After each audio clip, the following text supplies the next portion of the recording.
우리 한번 선포합니다. 하나님은 살아계십니다. 자, 우리의 마음 가운데 얼마만큼 하나님에 대한 비중을 가지고 있는지 한번 묻고 시작하겠습니다. 과연 나는 하나님에 대해서 얼마나 생각하고 하나님의 말씀에 하나님의 뜻을 얼마나 비중을 두고 살아가는지. 우리가 수없이 말씀을 전달하고 성경을 읽는다 할지라도 내 안에 과연 하나님이 어느 정도의 비중을 차지하고 살아가고 있는지를 우리는 생각해 봐야 될 것입니다. 잠언서 23장 27절부터 보면은 우리가 지난 시간에도 봤던 말씀이요. 대저음녀는 깊은 구덩이요 이방 여인은 좁은 함정이라. 참으로 그는 강도같이 매복하며 사람들 중에 사악한 자가 많아지게 하느니라. 그래서 음녀가 함정이 됐던 함정. 이 음녀가 매복하고 있다는 겁니다. 매복하는 것은 숨어 있다는 거죠. 숨어 있어서 기회를 엿보고 있다는 거죠. 그러면서 많은 사람들이 어째요? 사악한 자가 되게 한다는 거죠. 이거의 음녀가 바로 하는 일이라는 겁니다. 그러면서 29절에서 뭐라고 합니까? 재앙이 네게 있느냐? 근심이 네게 있느냐? 분쟁이 네게 있느냐?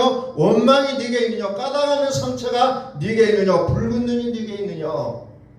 재앙이, 근심이, 분쟁이, 원망이, 까닭없는 상처가 무엇 때문이냐? 무엇 때문에 그런 일들이 생기느냐는 겁니다. 포도주는 붉고 잔에서 번쩍이며 순하게 내려가나니 너는 그것을 보지도 말지어다. 어떻게 합니까? 이제는 포도주를 보지도 말라. 왜 그러느냐? 그것이 마침내 뱀같이 물 것이요 독사같이 쏠 것이며 매복에 있다가 기회다 싶을 때 물어버린다는 겁니다. 우리에게 재앙이 오느냐? 하나님 왜 이러십니까가 아니라 이 재앙이 하나님 왜 이러십니까 아니라 뭐 때문에? 내가 술을 마셨기 때문이라는 겁니다.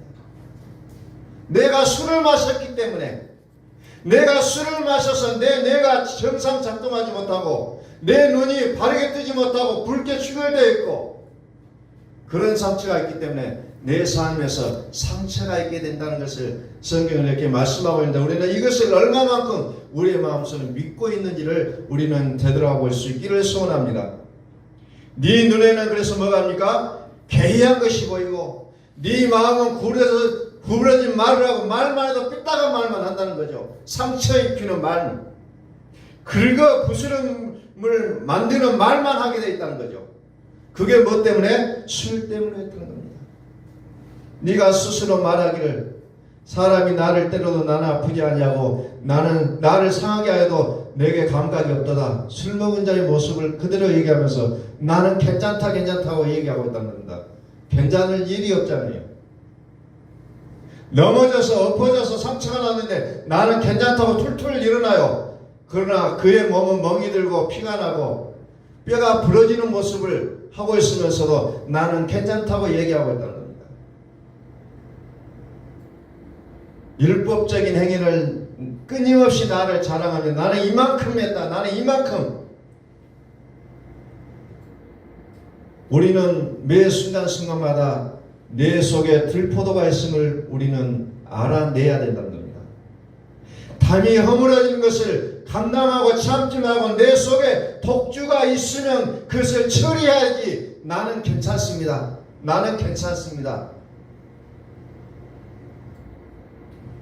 오늘 나는 과연 내가 술 찬자의 모습인지를 발견하고 있습니까? 나는 아니라고 여러분들은 자만하고 있습니까? 지난 시간에 우리가 살펴봤잖아요. 욥이라는 사람을 봤어요. 그는 당대의 의인이라, 악에서 떠난 자라, 순전한 자라, 자타 공인이 인정하는 의인이었다는 겁니다. 여러분들 욥처럼 여러분들이 정말 그렇게 당당하게 신앙생활하고 있는 사람 있습니까? 욥이 계속해서 욥이 31장에서부터 보면 계속해서 욥은 얘기해요. 나는 순금을 의뢰하지도 않았다. 나는 재물의 풍부함과 손으로 얻은 얻은 것이 많은 것임에도 기뻐하지도 않았다. 정말 욥은 나는 정말로 깨끗하게 살아온 사람인데 왜 하나님은 나를 이렇게 힘들게 하는지 모르겠다고 자기의 동네 후배 엘리후에게 지금 토로하고 있다는 겁니다. 그러나 엘리후는 뭐라고 얘기합니까? 엘리야가 답변을 하는 거죠. 계속해서 참고 있다가 욥이 엘리야가 욥을 내서 얘기합니다. 욥이 계속해서 말합니까? 나는 어렵다. 나는 이럴 일을 당할 만한 사람 아니다라고 욥은 계속해서 항변하고 있습니다. 그러나 엘리후는 아니다. 비록 내가 나이가 적고 그랬지만은 아니다는 겁니다. 왜 욥의 자녀들이 하나같이 죽어갔습니까? 재산들이 다 몰락했습니까? 욥의 자녀들은 술을 마셨다고 얘기했잖아요. 포도주를 마셨다. 그런데 욥은 포도주를 마시지 않았지만 참 포도주를 마시지 않은 상태였다는 겁니다. 그러니까 나는 괜찮다가 아니에요. 참 포도주를 마셔야만이 일들이 해결될 수가 있다는 거죠. 나 교회에 나왔다. 이거 한 가지로 나의 삶이 보장된다면 얼마나 쉬워요. 나 예수 믿었다고 얘기한 것으로 끝나버리면 얼마나 좋아요. 그러나 지금 욥의 상태가 나 예수 믿었다라는 거죠. 그러나 그리스도가 내 안에 오시지 아니하면 악한 자 우리를 밀가부르듯이 이리 까불고 저리 까불고 그럴 수밖에 없는 우리의 삶의 현실을 욥을 통해서 얘기해주고 있다는 겁니다.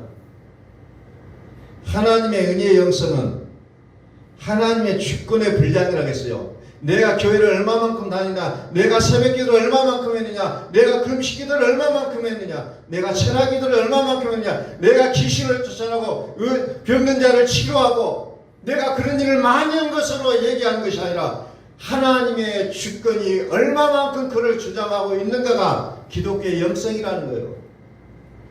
그런데 우리의 주위에 나를 비롯하여 우리의 주위에 있는 수많은 사람들은 내가 어떻게 해왔다는 것을 얘기하고 있잖아요. 그건 하나님과는 상관이 없는 얘기다는 거죠. 불법을 행한 자들아 다 내게서 떠나가라는 겁니다. 스스로 의롭다고 생각했던 그가 악인이었다는 거죠. 나는 죄를 짓지 않았어. 나는 생각도 죄를 범하지 않고 눈 하나도 허튼 눈을 뜬 적도 없었다고 얘기하고 있잖아요. 그러면서 나는 잘 살았는데 불구하고 저 죄인들과 똑같으니 나는 억울하다는 거 지금 욥이 계속해서 항변하고 있는 것이 욥기서에 보면 쭉 기록이 되어 있습니다. 율법의 의인은 자기를 세웁니다. 그러나 복음의 의인은 어째요? 나는 없어지고 하나님의 이름이 나온다는 겁니다. 이것이 하나님이 원하시는 신앙의 길이 다르다는 겁니다. 계속해서 율법은 행위를 강조하고 있어요. 행위를 강조하면서 나라는 것을 올려놓았다는 거죠. 하나님의 의, 욥의 의는 그렇게 당대의 의인이었고 순전하고 악에서 떠난 자였지만 하나님의 의와는 상관이 없는 의였다는 거죠. 그래서 욥이 회개할 수밖에 없고 자기 몸이 깨진 상태에서 무엇을 보니까 대성물을 바라보게 됐다는 거죠. 우리는 참 믿음을 가지셔야 된다는 거죠. 해방문으로 들어갈 때 포도주와 독주를 끊어야 들어갈 수 있다고 했잖아요. 그렇지 않으면 죽는다고 했잖아요. 젖과 꿀이 흐르는 가나안 땅은 어떤 곳입니까? 내가 사는 것이 아니고 누가 사는 것입니까? 하나님이 사시는 것이었어요. 여호수아가 아이성, 그 조그마한 아이성을 무너뜨릴 때 자기의 용맹과 지략으로 그 성을 무너뜨리려고 나가게 될 때 큰 군대 장관이 그의 앞길을 가로막습니다. 큰 차를 차고 나타나서 네 발에서 네 발에 신고 있는 네 신발을 벗으라고 얘기합니다. 너의 경력, 너의 능력, 너의 지략으로 여리고성을 무너뜨리는 것이 아니다. 오직 여호와의 이름으로 가능하다는 것을 그 군대 장관 그것을 얘기해주고 있다는 겁니다. 로마서 8장은 하나님의 영으로 인도함을 받은 자라야 하나님의 아들이라고 얘기하고 있습니다. 과연 우리는 하나님의 인도함을 받는 것인가? 아니면 술의 인도를 받으며 살아가고 있는가를 우리는 철저하게 내다보셔야 된다는 겁니다. 아직도 나의 고집이 강하게 작용하고 있다면 아직도 나는 술 취한 자의 모습이라는 겁니다. 욥기서는 욥처럼 훌륭하게 살아도 당한다는 것을 우리에게 가르쳐주고 있는 거예요. 그런데도 불구하고 욥의 신앙을 본받으시다. 우리는 그렇게 할 수 있습니까? 욥처럼 살아도 당할 수밖에 없다는 것을 적나라하게 보여주고 있는 것이 욥기서입니다. 신앙생활을 잘 하려면 지금까지 나의 생각, 나의 어떤 의견, 나의 어떤 것을 버리셔야 된다는 겁니다. 그리고 어떻게 해야 됩니까? 새 술에 취해야 된다는 겁니다. 아무리 포도주를 끊었어도 새 술에 취하지 않으면 나는 당할 수밖에 없다는 거예요. 독주는 음녀를 상징하고 있어요. 음녀는 누굽니까? 천하를 깨는 자예요. 매복하고 있다 했잖아요. 유기농을 찾는 자는 누구입니까? 이 음식이 나에게 해를 주기 때문에 유기농을 찾는다는 겁니다. 그런데도 불구하고 이 해를 주고 있는 것을 여전히 붙잡고 있으면서 유기농을 찾는 사람은 없다는 거예요. 그래서 못생긴 열매도 그것을 비싼 돈을 주고도 사 먹을 수밖에 없는 게 건강을 아는 자의 모습이라는 겁니다. 그래서 유기농의 그 제품이 비싸요. 그러면서도 뭐 때깔이 좋은 것도 아니에요. 그들은 오직 하나요, 건강이라는 거죠. 참 복음을 듣기를 원한 자의 생각은 뭡니까? 세상에 어떤 것들이 좋아 보일지라도 그것을 무시하고 오직 하나님을 붙잡는 자의 모습이라는 겁니다. 복음이 무엇인지를 아는 자는 그동안의 신앙생활이 얼마나 자기가 철저하게 지켜왔을지라도 그 화려한 그런 경력을 가졌을지라도 배설물로 여길 수밖에 없다는 겁니다. 사도 바울은 정말로 존경받는 사람이었잖아요. 박사였고 율법 중에 율법의 그 핵심을 가지고 있는 사람이었어요. 정말 그 당시에 영향력을 행사하는 최고의 엘리트 중에 한 사람이었다는 겁니다. 그러나 그가 율법이 아니란 것을 아는 순간에 배설물로 여겼다는 겁니다. 배설물로. 이제 더 이상 이 더러운 것을 가까이 할 수도 없는데도 불구하고 우리는 옛날 것을 다시 끌어안으려고 하는 우리의 본성이, 우리는 그것을 본성을 지워야 된다는 겁니다. 내가 술 취한 자거나 인정하지 않으면 우리는 복음으로 들어갈 수가 없습니다. 술을 끊고 새 술에 취해야 된다는 겁니다. 욥은 어떤 사람이었습니까? 자녀들이 포도주를 마시는 것을 보고 그들의 죄를 씻어주기 위해서 번제를 드려줬다는 겁니다. 그래서 그들의 죄는 우리가 인정할 수 있지만 욥이라는 사람은 포도주를 끊었어요. 그럼 죄가 없냐? 아니죠. 욥은 포도주를 끊었지만 아직 참 포도주를 만나기 전이라는 겁니다.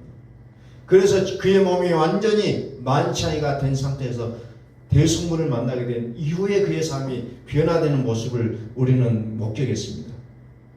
대속물을 발견한 이후 포도주는 거만하게 하고 독주는 떠들게 한다고 했습니다. 포도주는 바벨론을 상징하고 있습니다. 바벨론은 어떤 것입니까? 귀신 덩어리라고 했어요. 누가복음 1장으로 넘어갑니다. 신약 성경에 포도주와 독한 독주를 끊고 살아가는 자의 모습을 이제 나오고 있습니다. 누가복음 1장 13절 천사가 그에게 이르되 사가랴여 무수하지 말라 너의 간구함이 들리니라 네 아내 엘리사벳이 내게 아들을 낳아주리니 이름을 요한이라. 이제 요한이 등장하죠. 세례 요한.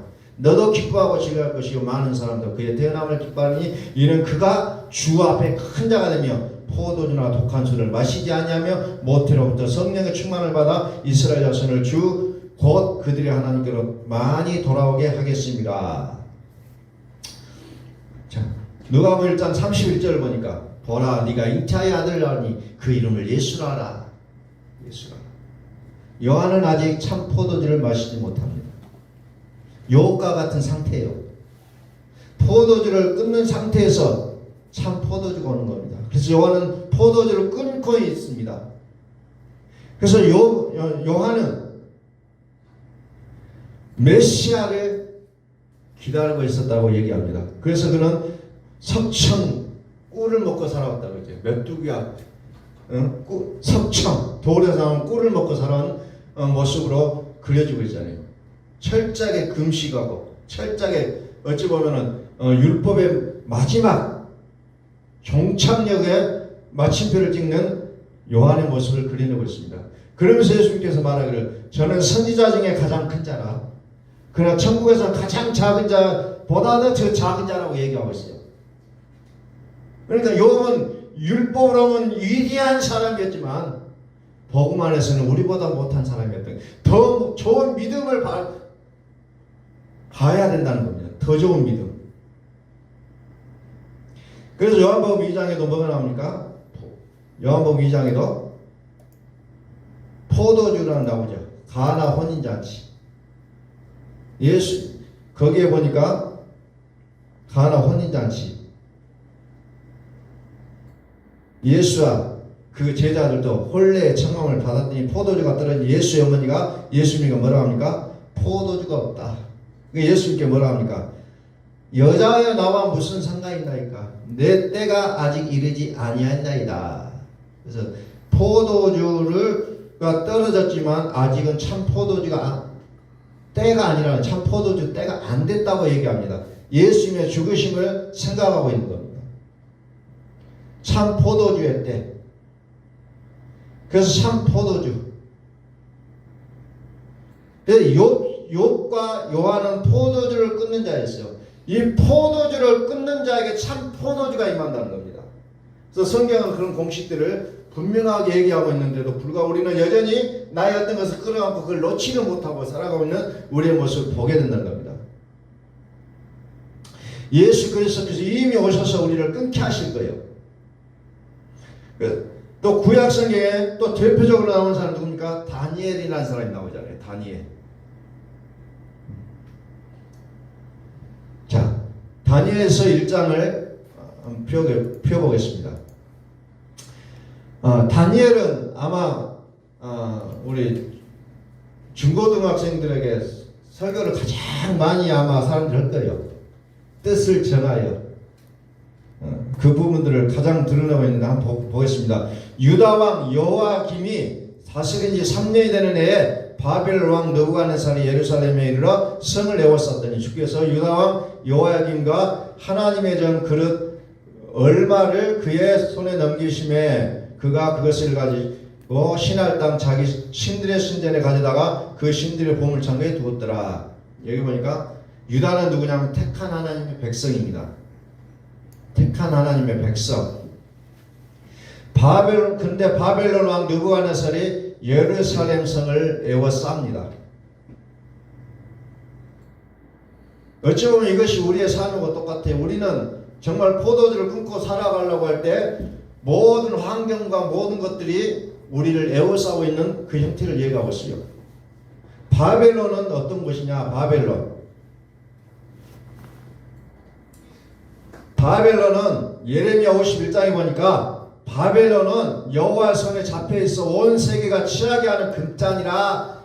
바벨론이 뭐냐? 금잔이라고 합니다. 온 세상을 취하게 하는 금잔이다. 금잔. 그 포도주를 마심으로 무은 민족이 미쳤도다 그랬어요. 바벨론은 술을 얘기하고 있는 부분을 얘기하고 있다는 겁니다. 술. 그래서 다니엘서에 보니까 여기서 이제 외웠었고 그러면서 이제 무슨 일이 벌어지자면은 왕이 환관장 왕이 이제 쭉 얘기하면서 이제 사람을 구별하게 합니다.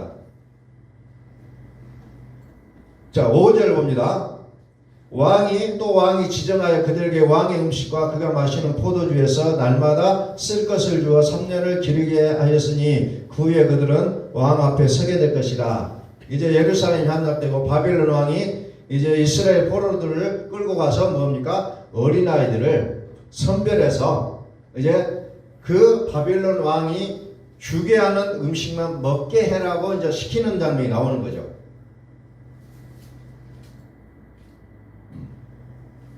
다시 말해서 하나님의 사람들에게 환경을 통하여서 옥죄어가고 있는 그 모습을 이제 보여주고 있는 겁니다. 8절.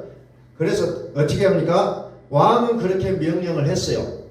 그런데 다니엘은 무엇을 합니까? 뜻을 정하여 왕의 음식과 그가 마시는 포도주로 자기를 더럽히지 아니하리라 하고 자기를 더럽히지 아니하도록 환관장에게 구하니 그랬죠. 선언합니다. 나는 하나님께서 먹게 하는 그 음식만을 먹겠다. 선언하고 있는 겁니다. 그러면서 나를 더럽히지 않겠다. 그리고 고백합니다. 환관장에게. 나는 이렇게 하겠습니다.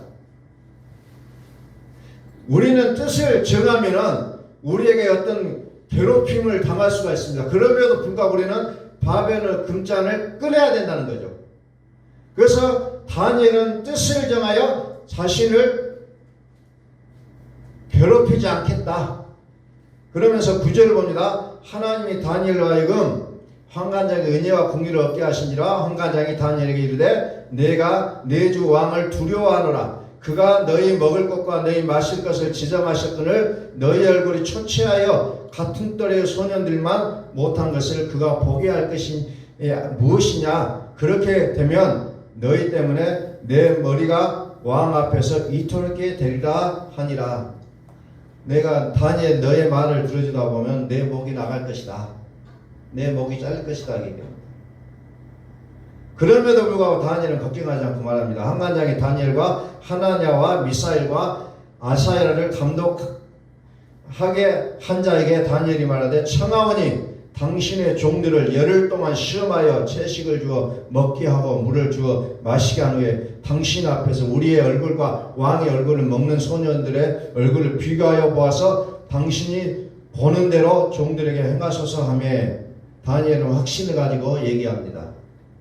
왕이 허락한 음식을 먹고 있는 자와 우리는 하나님의 뜻을 따라 먹는 사람과의 비교를 해봐라. 그럼 우리가 훨씬 낫다는 것을 다니엘은 확신 있게 얘기합니다. 당신 앞에 우리의 얼굴과 왕의 음식을 먹는 소년들의 얼굴을 비교하여 보아서 당신이 보는 대로 종들에 행하소서 하며 그가 그들의 말을 따라 열흘 동안 시험하더니 열흘 후에 그들의 얼굴이 더욱 아름답고 살이 더욱 윤택하여 왕의 음식을 먹는 다른 소년들보다 더 좋아 보인지라. 그리하여 감독하는 자가 그들에게 지정된 음식과 마실 포도주를 취하고 채식을 주니라. 포도주로 끊고 오직 채식으로 나가는 모습을 보여주고 있다는 겁니다. 다시 말해서 죽고 사는 것은 하나님께 달려있다는 거예요. 내가 어떤 것을 두려워하고 고민하고 내가 염려한다고 해서 되어진 것이 아니라 오직 하나님의 손에 달려있음을 어린 다니엘과 그 세 친구들은 이미 확신하고 살아왔다는 것을 보여주고 있는 내용입니다. 다시 말해서 우리는 환경 때문에 두려워하고 환경 때문에 염려하고 걱정하는데 환경이 우리의 인생을 결정시키는 것이 아니라 오직 하나님이 우리의 인생을 결정하신다는 거예요. 바벨론이 주는 것을 끊지 못하면 여전히 괴로움의 연속이라는 겁니다. 우리는 이 금장을 끊어야 돼요. 금장이 소중하니 내 가슴에 품고 살면 오히려 우리는 우겨쌈을 당하게 되고 수많은 고난과 재앙과 역경과 슬픔과 고통이 상처가 우리를 엄습하게 된다는 것을 성경은 말씀하고 있는 겁니다. 다니엘과 세 친구는 왕의 진미를 거절합니다. 다시 말해서 우리는 기억해야 돼요. 너희는 너희 아비 마귀에서 났다는 것을 우리는 기억해야 된다는 겁니다. 그리고 이것을 벗어나서 성령으로 우리가 새로워질 것을 우리는 알아야 된다는 겁니다. 왕의 진미가 아닌 하나님의 채소로 우리의 삶이 결정난다는 겁니다. 성경은 단순히 이스라엘 역사가 아니에요. 요한복음 5장 39절에 나온 것처럼 성경은 오직 예수 그리스도를 말하고 있는 겁니다.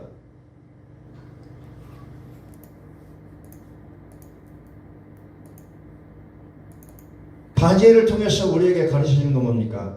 하나님의 지혜로 살아라는 겁니다. 하나님이 주시는 채식과 하나님이 주시는 물을 마시라는 겁니다. 하나님의 지혜로 살라는 거예요. 그랬을 때 어떻게 됩니까?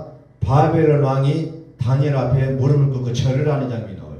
어떻게 왕이 포로로 끌려오는 그 어린아이한테 무릎을 꿇을 수가 있겠습니까? 절을 할 수가 있겠습니까?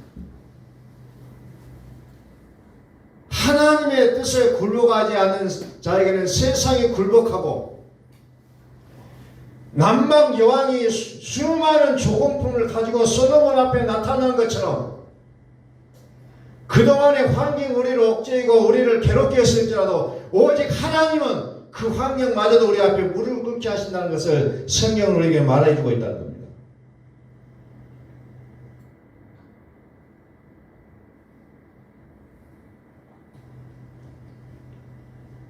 자, 그리고 다니엘서 2장으로 또 좀 가겠습니다. 다니엘서를 이제 자세히 볼 수도 있지만 좀 중요한 부분만 보면서 넘어가겠습니다. 다니엘서 2장 느부갓네살이 다스린 2년이 되는 해에 느부갓네살이 꿈을 꾸고 그로 말미암아 마음이 번민하여 잠을 이루지 못하니라. 이제 드디어 느부갓네살 왕이 꿈을 꿉니다. 근데 그 꿈을 꿨는데 일어나서 보니까 도무지 무슨 꿈을 꿨는지 모르는데 마음이 그냥 굉장히 이제 복잡해져 버려요. 번민했다고 얘기했잖아요. 그래서 이제 왕이 무엇을 합니까? 그 나라에 박수, 술객, 점쟁이, 술사를 다 불러들입니다. 그러면서 말합니다. 내 꿈이 무엇이고 그 꿈이 무엇을 의미하냐고 물어보니까 이 사람들 알 수가 없잖아요. 그러니까 이 사람들 다 잡아 죽이라고 얘기합니다. 그리고 다니엘과 세 친구까지도 포함해서 죽이라고 해요. 그러니까 다니엘이 딱 나타나서 말합니다. 아니, 말미를 주세요. 우리가 그래서 알아서 왕에게 보고하겠습니다. 그래서 이제 다니엘이 기도하면서 그것을 찾아내서 이제 왕에게 보고하는 것이 이제 다니엘서의 내용들이잖아요. 그게 뭡니까? 그러니까 거기에 뭐니까 이제 우리가 알고 있는 뭐 머리에는 금으로 됐고 뭐 쭉 그 우상 그 신상이 나오잖아요. 쭉 나오죠. 자, 2장 11절 봅니다. 왕께서 물으신 것은 어려운 일이라 육체와 함께 살지 아니하는 신들 외에는 왕 앞에 그것을 알지 못할 보일 자가 없나이다 아니라. 그러니까 너희들이 믿고 있는 그 신으로는 답이 안 나온다. 누가 답이냐? 육체와 함께 살지 아니하는 신. 그 신이 누구입니까? 여호와 하나님이라는 거죠. 다시 말해서 하나님은 육으로는 알 수가 없어요. 영으로는 알 수가 있다는 겁니다. 육으로 하나님을 알려고 하면 할수록 뭐가 나타나니까 천사가 역사하는 거죠. 그래서 그것을 우리는 하나님이라고 얘기하고 있고 하나님의 기적이라고 얘기하고 살아간다는 겁니다. 우리가 육으로 하나님을 알려고 하니까 어떻습니까? 은사도 받고 기적도 행하고 많은 일들을 행하지만 여전히 우리를 어떻게 합니까? 환경으로 우리를 묶어가고 있다는, 묶여있다는 거죠. 꼼짝 못하게 만들어갑니다. 환경으로 애월싸움을 당하는 그 인생을 살아갈 수밖에 없다는 겁니다. 12절 왕이 이로 말미암아 진노하고 통분하여 바벨론 모든 제자들을 다 죽이라 명령하니라. 왕의 명령이 내리며 제자들을 죽게 되었고 다니엘과 그의 친구들도 죽이려고 찾았더라. 그래서 술수와 술객들 박수들 이것들 다 죽여버립니다. 그리고 마지막에 다니엘과 그 친구들이 남았다고 얘기했잖아요. 위기가 온다는 겁니다. 여전히 하나님을 믿고 살아가지만 위기는 도사리고 있다는 겁니다. 14절 그때 왕의 근위대장 아리옥이 바벨론 지휘자를 죽이러 나가며 다니엘이 명철하고 슬기로운 말로 왕의 근위대장 아리옥에게 물어 이르되 왕의 명령이 어찌 그리 급하냐 하니 아리옥이 그 일을 다니엘에게 말하며 다니엘이 들어가서 왕께 구하기를 시간을 주시면 왕에게 그 해석을 알려드리다 하니라. 25절 이에 아리옥이 다니엘을 데리고 급히 왕 앞에 들어가서 아뢰되 내가 사로잡혀온 유다 자손 중에서 한 사람을 쫓아내었나이다. 그가 그 해석을 왕께 알려드리다 하니라. 왕이 대답하여 벨드사살이라 이름한 다니엘에게 이르되 내가 꾼 꿈과 그 해석을 능히 내게 알게 하겠느냐 하니 다니엘이 왕 앞에 대답하여 이르되 왕이 물으신 바 은밀한 것은 지혜자나 술객이나 박수나 점쟁이가 능히 왕께 보일 수 없으되 오직 은밀한 것을 나타내실 이는 하늘에 계신 하나님이시라. 그가 느부갓네살 왕이 후일에 될 일을 알게 하였나니 왕의 꿈 곧 왕이 침상에서 머릿속으로 받은 환상은 이러하니라 하면서 왕이야 쭉 얘기하잖아요. 그 유명한 그 신상을 쭉 설명합니다. 하나님이 함께 하신 자가 되어야 된다는 겁니다. 46절 이에 느부갓네살 왕이 엎드려 다니엘에게 절하고 명하여 예물과 향품을 그에게 주게 하니라. 다니엘에게 절하고 모든 좋은 물품들을 다 다니엘에게 주겨온 장면입니다. 오늘 우리는 이런 부분들을 보면서 환경을 통하여 되고 안 되고가 아니라 하나님이 함께 하심이 복인 줄로 믿으시기 바랍니다.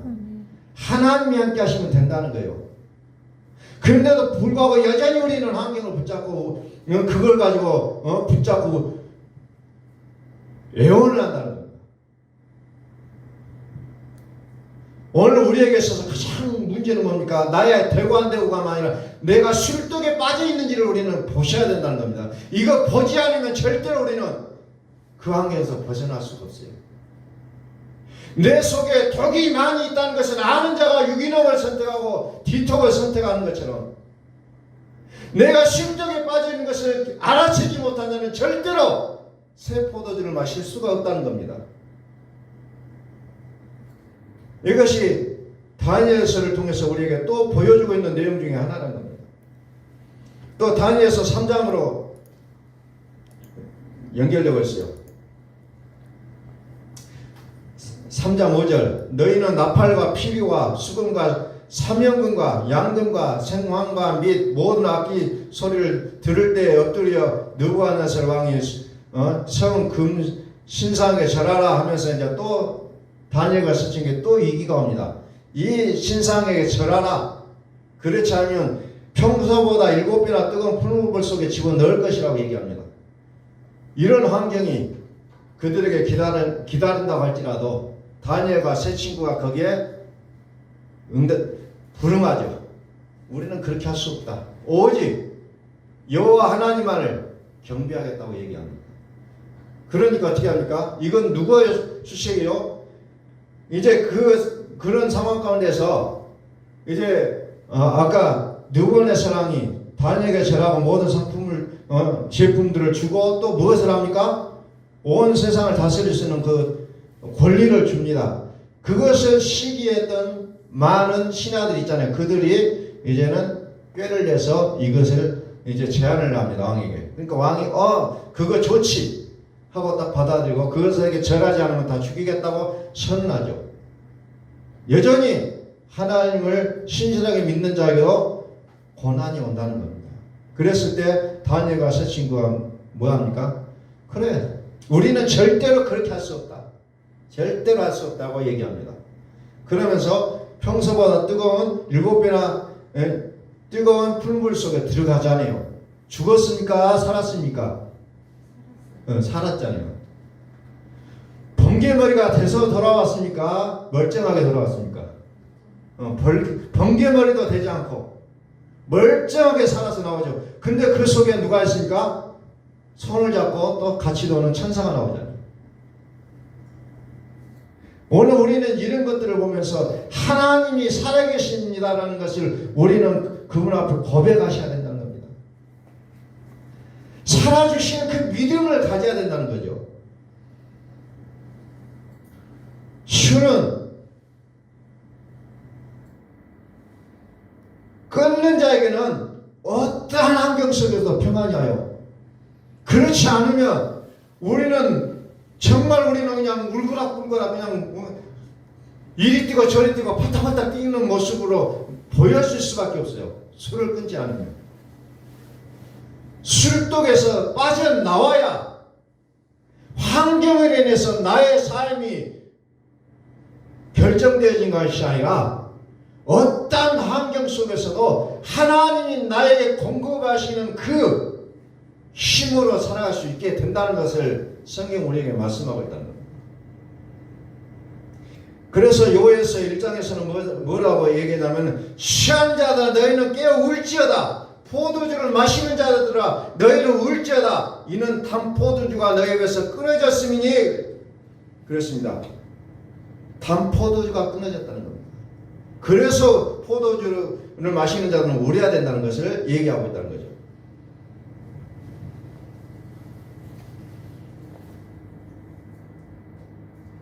스가랴서 8장 자 12절 곧 평강의 씨앗을 얻을 것이라.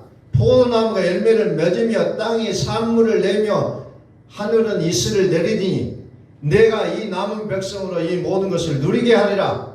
유다 족속아 이스라엘 족속아 너희가 이방 가운데서 저주가 되었으나 이제는 내가 너희를 구원하여 너희가 복이 되게 하리니 두려워하지 말지니라. 손을 경고해야 할지니라. 이제 내가 다시 예루살렘과 유다 족속에게 은혜를 베푸기로 뜻하였나니 너희는 두려워하지 말지니라. 내가 행할 일은 이러하니라. 너희는 이웃과 더불어 진리를 말하며 너희 성문에서 진실하고 평안한 재판을 베풀고 마음에 서로 해하기를 도모하지 말며 거짓 맹세를 하지 말라. 이 모든 일은 내가 미워하는 것이니라. 여호와의 말이니라.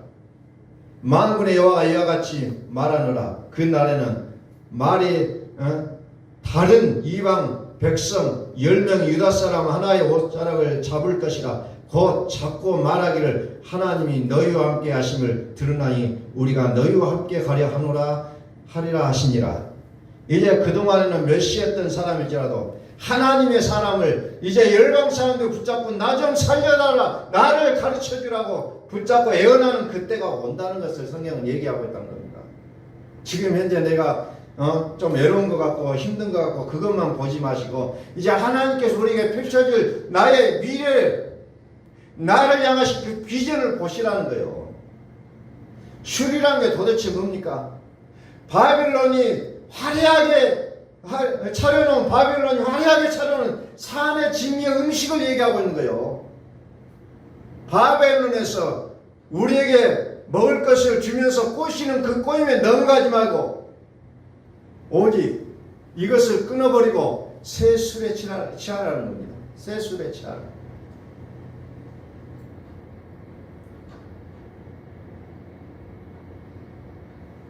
우리는 이제 금식을 선포해야 됩니다.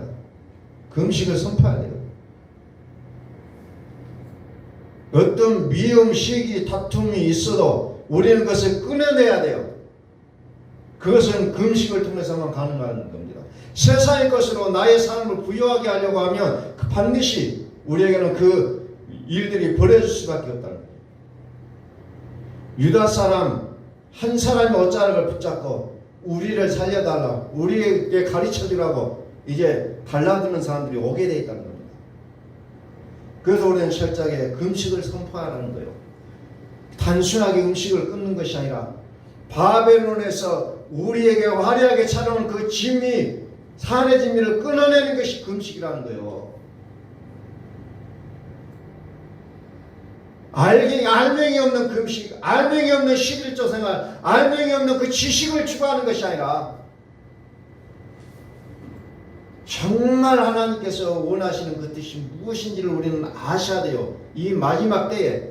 그것을 알지 못하면 우리는 계속해서 입만 무성하게 키워나가는 무화과나무의 모습으로 살아갈 수밖에 없다는 겁니다.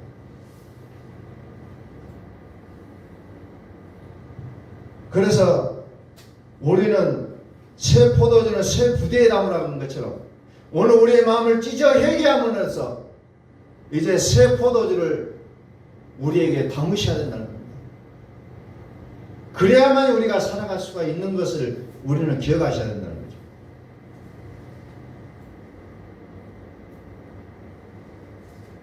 새 포도주는 새 부대에 담으라. 이제 내 마음을 찢어 애통하고 회개하며 포도주를 끊고 새 포도주에 취하는 우리의 모습이 되어지기를 예수 그리스도의 이름으로 축원합니다.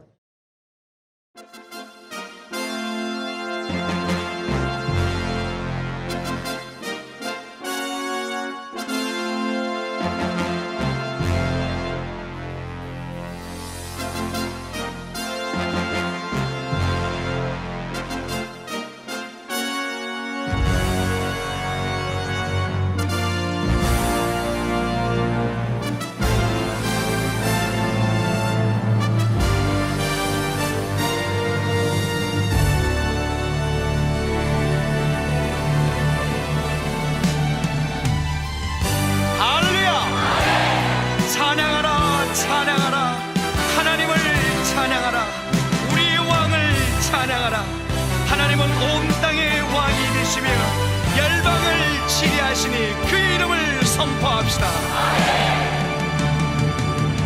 지존하신 주님 이름 앞에 무릎 꿇고 나경배 거룩하신 주님 보좌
크신 하나님